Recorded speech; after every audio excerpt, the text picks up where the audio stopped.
నమస్తే SDV news కి స్వాగతం. నేను సుధా. బులెటిన్ల ముందుగా హెడ్లైన్స్. ఎన్నికల నిబంధనలను ఉల్లంఘించి వెళ్లిన వారికి పోలీసులు ఎలా రక్షణ కల్పిస్తారు? రాజకీయ నాయకులంతా ఎన్నికల నియమావళిని పాటించాల్సిందేనన్న ముఖ్యమంత్రి చంద్రబాబు. పెందుర్తి నర్వలో గుర్తు తెలియని వ్యక్తి మృతదేహం లభ్యం. పాక్షికంగా కాలిన డెడ్ బాడీని పోస్టుమార్టంకు పంపిన పోలీసులు. మార్చి 1వ తేదీ నుంచి 7 వరకు అంతర్జాతీయ మహిళా వారోత్సవాలు. డీజీపీ పోలీసు ఉన్నతాధికారులతో సమీక్షించిన హోంమంత్రి అనిత. మద్దిలపాలెం తెలుగు తల్లి విగ్రహం వద్ద మాతృభాష దినోత్సవ వేడుకలు. మాతృభాషను కాపాడుకోవడం అందరి బాధ్యత అన్న ఫణిసైన సూరి. ఎమ్మెల్సీ ఎన్నికల నిబంధనలను ఉల్లంఘించి వెళ్లేవారికి పోలీస్ ప్రొటెక్షన్ ఎలా ఇవ్వాలని ముఖ్యమంత్రి చంద్రబాబు మండిపడ్డారు. ఇల్లీగల్ యాక్టివిటీస్ కు రక్షణ ఎలా కల్పిస్తామని ప్రశ్నించారు. ప్రజాస్వామ్యంలో ఉన్న రాజకీయ నాయకులంతా ఎన్నికల సంఘం ఇచ్చిన నియమ నిబంధనలకు కట్టుబడి పనిచేయాల్సి ఉంటుందని చెప్పారు. దాన్ని కాదని రౌడీజం చేస్తారంటే కరెక్ట్ కాదని చంద్రబాబు అన్నారు. బాధ్యత లేకుండా వెళ్లడం ఒకెత్తైతే తనకు రక్షణ కల్పించలేదంటూ ఆరోపించడం సబబు కాదన్నారు. ఎన్నికల సంఘం నిబంధనలను ఉల్లంఘించి దౌర్జన్యాలు చేస్తానంటే సరైన విధానం కాదని చంద్రబాబు అన్నారు. నేను అడుగుతున్న రాష్ట్రంలో ఉండే ప్రజలందరూ అర్థం చేసుకోవాల్సిన అవసరం ఉంది. ఎన్నికల కమిషన్ చెప్పింది, నేను చెప్పలా.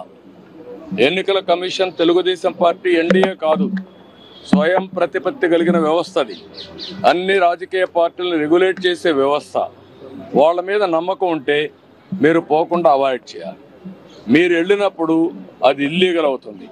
మీరు ఇల్లీగల్ యాక్టివిటీకి పోలీస్ ప్రొటెక్షన్ ఇవ్వడం ఎక్కడన్నా మనం చూసామా? మీరు అడగడం ఏంటి? నువ్వు పోయిందే హ్యాండెడ్గా ఇల్లీగల్ యాక్టివిటీ చేసినప్పుడు నాకు పోలీసులు కూడా రావాలన్నా వెనకాలంటే రేపు రాబోయే రోజు నువ్వు నేరాలు చేస్తానంటే పోలీసులు చూస్తూ నీ దగ్గర రావాలన్నా? ఇది కరెక్ట్ అప్రోచ్ కాదు. ఇది నాకు సంబంధించిన విషయం కాదు, ఎన్నికల కమిషన్ విషయం. కానీ వచ్చింది కాబట్టి చెప్పాల్సి వస్తూ ఉంది. ఇది ప్రజాస్వామ్యాన్ని చాలా చూశాను.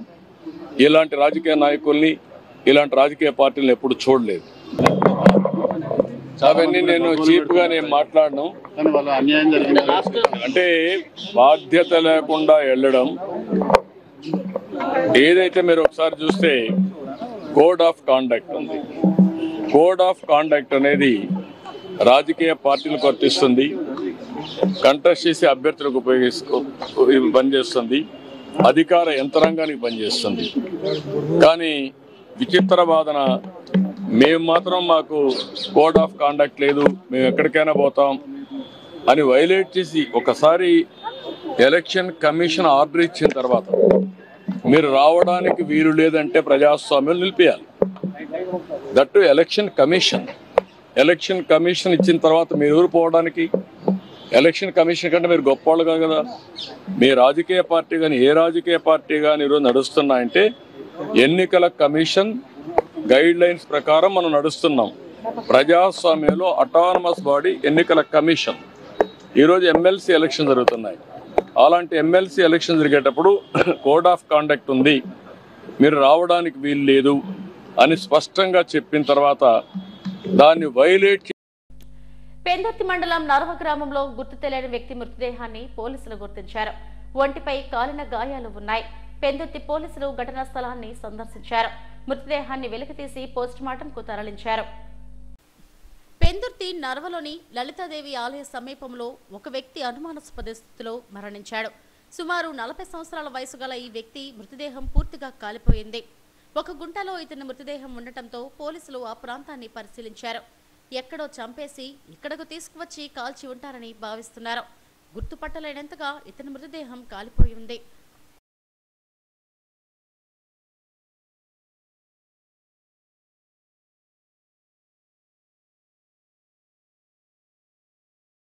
అనుమానాస్పద మృతి కేసు నమోదు చేసి పోలీసులు దర్యాప్తు చేస్తున్నారు.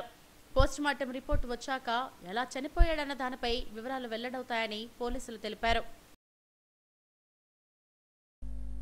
డీజీపీ పోలీసు ఉన్నతాధికారులతో హోంమంత్రి అనిత సమీక్ష సమావేశం నిర్వహించారు.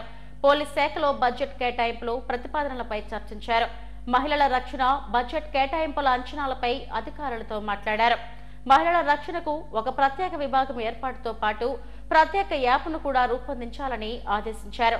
మహిళల రక్షణ విషయంలో పోలీసులు కఠిన వైఖరి అవలంబించాలని హోంమంత్రి అనిత ఆదేశించారు. సచివాలయంలో డీజీపీ హరీష్ కుమార్ గుప్తా ఇతర పోలీసు ఉన్నతాధికారులతో సమీక్ష చేశారు. ఫ్రెండ్లీ పోలీసింగ్ తో ప్రజలకు దగ్గరై నేరాలు తగ్గించాలని ఆదేశించారు. నేరాలు జరిగే ఆస్కారం ఉన్న ప్రదేశాల్లో సీసీ కెమెరాలు నిఘా పెంచాలని సూచించారు. మహిళల రక్షణ కోసం 24 గంటలు కాల్ సెంటర్ అందుబాటులో పెట్టాలని, అందులో డీఎస్పీ స్థాయి అధికారులు ఉండాలని ఆదేశించారు. వీటితో పాటు మార్చి 8న అంతర్జాతీయ మహిళా దినోత్సవాన్ని పురస్కరించుకుని వారోత్సవాలు నిర్వహిస్తున్నట్టు చెప్పారు. మార్చి 1 నుండి 7వ తేదీ వరకు వివిధ కార్యక్రమాలు ఏర్పాటు చేయాలన్నారు.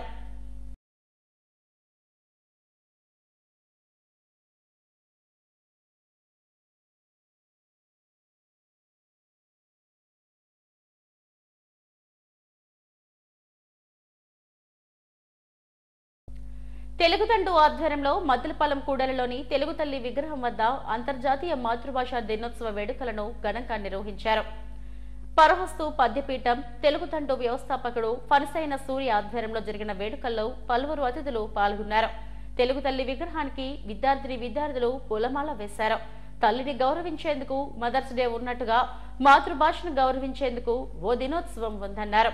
ఫిబ్రవరి 21న మాతృభాష దినోత్సవంగా జరుపుకోవాలని, దీని వెనుక భాషాభిమానుల ప్రాణత్యాగం ఉందని చెప్పారు.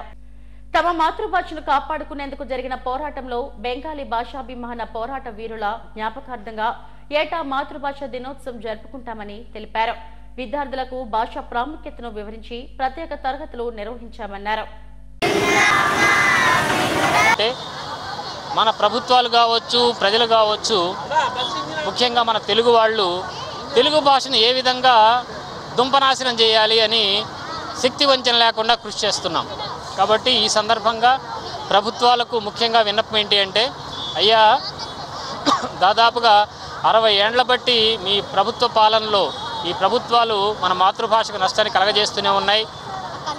ముఖ్యంగా 30-35 ఏళ్ల నుండి ఈ ప్రైవేటు పాఠశాలలు వచ్చిన తర్వాత మన తెలుగు భాషకు బాగా నష్టం జరిగింది. కాబట్టి మీరు ఇప్పటికైనా మేల్కొని ఈ కూటమి ప్రభుత్వము యొక్క నూతన విద్యా విధానం ప్రకారం కేంద్ర ప్రభుత్వం నూతన విద్యా విధానం మొదలుపెట్టింది కదా, ఆ సందర్భంగానైనా ఈ కూటమి ప్రభుత్వము మన తెలుగు గడ్డ మీద ఉండేటువంటి ప్రభుత్వ ప్రైవేటు పాఠశాలల్లో కనీసం ప్రాథమిక విద్యనైనా తెలుగులో మాతృభాషలో మన బిడ్డలకు బోధించాలని, 6వ తరగతి నుండి 10వ తరగతి వరకు తెలుగును ప్రథమ భాషగా బోధించాలని మనం తెలుగుదండు నుంచి ప్రభుత్వానికి ఇంతవరకు విన్నపాలు చేశాం.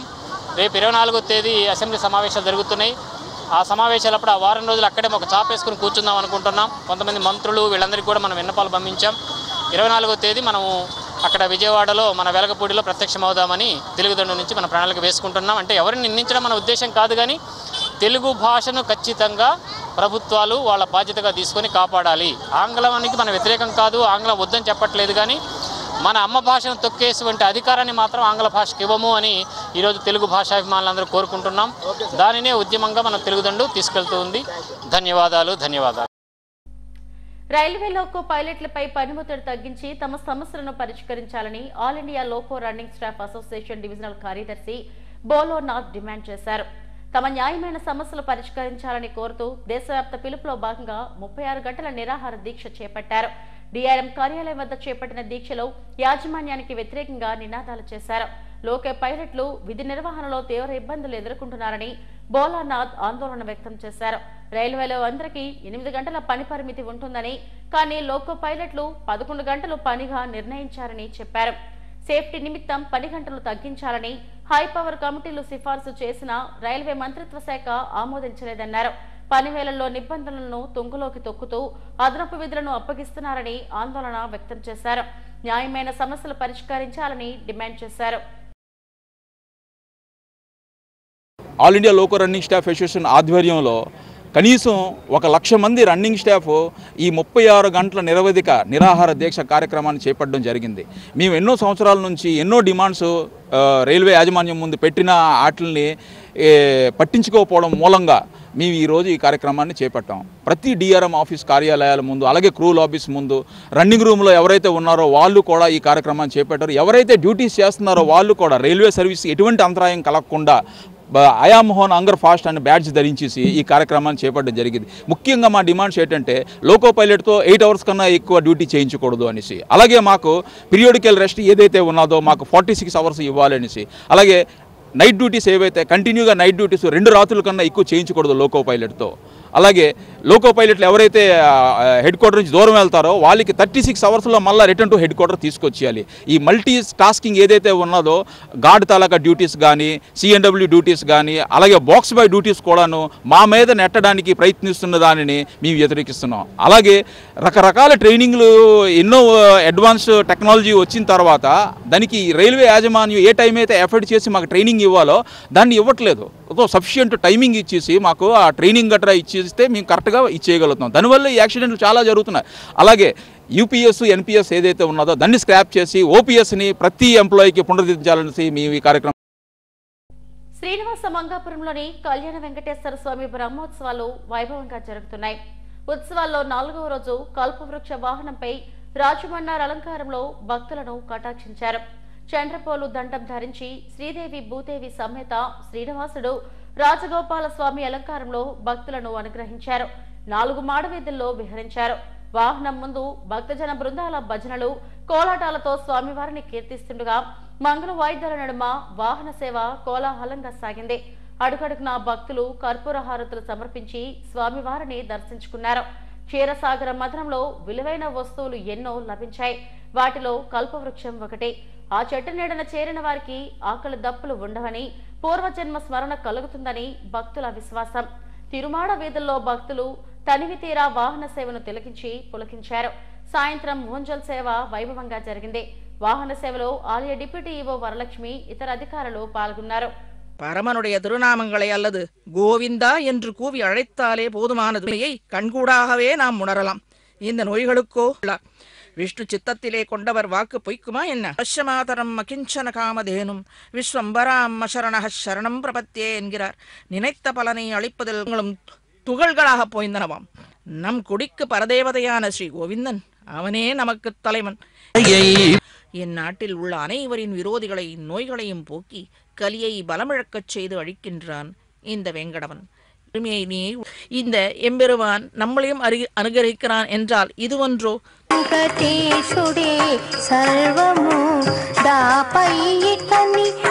ராவணன் மாண்ட பின்பு மண்டோதரியும் இவனை நன்றாக துதித்ததும் அனைவருக்கும் மரி சோடசோபசாரங்கள் இதோ பலங்களை அளித்த அவர் மீது வெயில் தனக்காக என்று பயன் கருதாது కలదు గలదు శరణాగతులకు హరి కైంకర్యంబున మోక్షము గల. తిరుమల శ్రీవారి ఆలయ పైకప్పు మరమ్మతు పనులు మొదలయ్యాయి. పాలక మండలి తీర్మానం, చైర్మన్ బిఆర్ నాయుడు ఆదేశాల మేరకు పనులు ఆరంభమయ్యాయి. ఆలయంలోని లీకేజీల నివారణ కోసం పలు మండపాలు, ఉపయాలయాలు, లడ్డూలు, అన్నప్రసాదాలు తయారు చేసే పోర్టులకు మరమ్మతులు చేస్తున్నారు. వీటి నిర్మాణం జరిగి వేల సంవత్సరాలు కావడంతో వాటి పైకప్పుల్లో చాలా ప్రాంతాల్లో పగుళ్లు కనిపిస్తున్నాయి. వర్షం కురిసినప్పుడు నీరు లోపలికి ప్రవేశిస్తుంది. ప్రధానంగా పోర్టులో నీరు లీకేజీ వల్ల ప్రసాదాల తయారీలో ఇబ్బందులు ఏర్పడుతున్నాయి.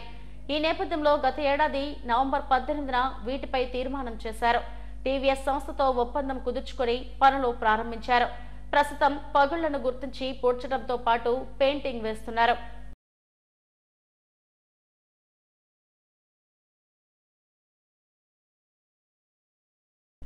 జీవీఎంసీ అధికారులు వ్యవహరిస్తున్న తీరుపై జనసేన కార్పొరేటర్ పీతల మూర్తి యాదవ్ ఆగ్రహం వ్యక్తం చేశారు. నగరంలోని ఓ హోటల్లో మీడియాతో మాట్లాడారు. రాష్ట్రంలో ప్రభుత్వం మారినా అధికారుల్లో మార్పు రాకపోవడం విడ్డూరంగా ఉందన్నారు. జీవీఎంసీకి ఆదాయం తెచ్చిపెట్టే ఆర్థిక మూలాలను గడ్డి కొడుతున్నారని ఆరోపించారు. ఆర్థిక మూలాలు దెబ్బతినకుండా ఆదాయం ఎక్కువ వచ్చే విధంగా అధికారులు పనిచేయాలన్నారు. ఇలాంటి చర్యలకు పాల్పడుతున్న అధికారులపై కఠిన చర్యలు తీసుకోవాలని డిమాండ్ చేశారు. సింహాచలం దేవస్థానానికి ఎస్టీసీ సింహాచలం ట్రాన్సిట్ కారిడార్ ఇది పూర్తిగా వాళ్ళకి స్వాధీనం చేసేశారు. జీవీఎంసీ ఎస్టేట్ ఆఫీసరు స్వాధీనం ఎవరికి చేశారు? అసిస్టెంట్ ఎగ్జిక్యూటివ్ ఆఫీసర్కి, దేవస్థానం ఏఈఓకి, సింహాచలం దేవస్థానం సూపరింట్ రెవెన్యూకి, సింహాచలం దేవస్థానం స్పెషల్ డిప్యూటీ కలెక్టర్కి దేవస్థానానికి ఇచ్చింది. ఈ టీడీఆర్ 200 కోట్ల రూపాయలు ఇంకా టీడీఆర్లు సర్టిఫికెట్లు మంజూరు చేయమని ఇంకొక 180 మంది ఇవాళ అవి ఇచ్చేయండి అని చెప్పి అధికారుల మీద ఒత్తిడి పెడతా ఉన్నారు. అంటే రాష్ట్ర ప్రభుత్వ అధికారుల్ని వీళ్ళు తప్పుత్రోవ పట్టిస్తున్నారు. జీవీఎంసీ ఉన్నతాధికారులు ఎస్టేట్ వింగ్లో ఉన్నటువంటి 7 ఎకరాల భూమి మనం ఏదైతే బదలాయించామో సింహాచలం దేవస్థానానికి జీవీఎంసీ మురసల్లావు దగ్గర ఆ డాకెట్లో ఉన్నాయో ఆక్యుపెన్సీ సర్టిఫికెట్లు లేకుండా అవి ఎందుకు స్వాధీనపరచుకోవట్లేదని చెప్పి మేము అడుగుతా ఉన్నాం. సర్టిఫికెట్లు ఇచ్చేశారు అంటే అవినీతి ఏ స్థాయికి పెరిగిపోయిందో దీన్ని బట్టి అర్థం చేసుకోవాలి. డీసీఆర్ కానీ ఎందుకు ఆ దిశగా చర్యలు చేపడటం లేదు. జీవీఎంసీకి ఇంత పెద్ద ఎత్తున నష్టం వాటిల్తా ఉంటే జీవీఎంసీకి రావాల్సిన బకాయిలు వసూలు చేయకుండా బకాయిదారుల దగ్గర నుంచి లక్షల రూపాయల ముడుపులు తీసుకొని రెవెన్యూ అధికారులు నోరు మూసుకొని ఇవాళ వాళ్ళు జేబులు నింపుకుంటున్న మాట వాస్తవం కాదా? వెండార్స్ని సర్టిఫికెట్లు ఇచ్చి లైసెన్సులు ఇచ్చి ఎందుకు అద్దెలు ఫిక్స్ చేసి ఎందుకు అద్దెలు వసూలు చేయలేకపోతున్నారు జీవీఎంసీ అధికారులు? కేవలం కొంతమంది రాజకీయ నాయకుల తొత్తులతో జీవీఎంసీ అధికారులు మిలాఖాత్ అయిపోయి ప్రతి నెల లక్షల రూపాయల మామూలుకి అలవాటు పడిపోయి జీవీఎంసీ ఆదాయానికి భారీగా గండి కొడుతున్నారన్నది దీన్ని బట్టి అర్థమవుతా ఉంది. హెడ్లైన్స్ మరోసారి. ఎన్నికల నిబంధనలు ఉల్లంఘించి వెళ్లిన వారికి పోలీసులు ఎలా రక్షణ కల్పిస్తారు? రాజకీయ నాయకులంతా ఎన్నికల నియమావళిని పాటించాల్సిందేనన్న ముఖ్యమంత్రి చంద్రబాబు. పెందుర్తి నర్వలో గుర్తు తెలియని వ్యక్తి మృతదేహం లభ్యం. పాక్షికంగా కాలిన డెడ్ బాడీని పోస్టుమార్టంకు పంపిన పోలీసులు. మార్చి 1వ తేదీ నుంచి 7 వరకు అంతర్జాతీయ మహిళా వారోత్సవాలు. డీజీపీ పోలీసు ఉన్నతాధికారులతో సమీక్షించిన హోంమంత్రి అనిత. మద్దిలపాలెం తెలుగు తల్లి విగ్రహం వద్ద మాతృభాష దినోత్సవ వేడుకలు. మాతృభాషను కాపాడుకోవడం అందరి బాధ్యత అన్న ఫణిసైన సూరి. ఇవి ఇప్పటివరకు నా బులెటిన్ అప్డేట్స్. నమస్తే.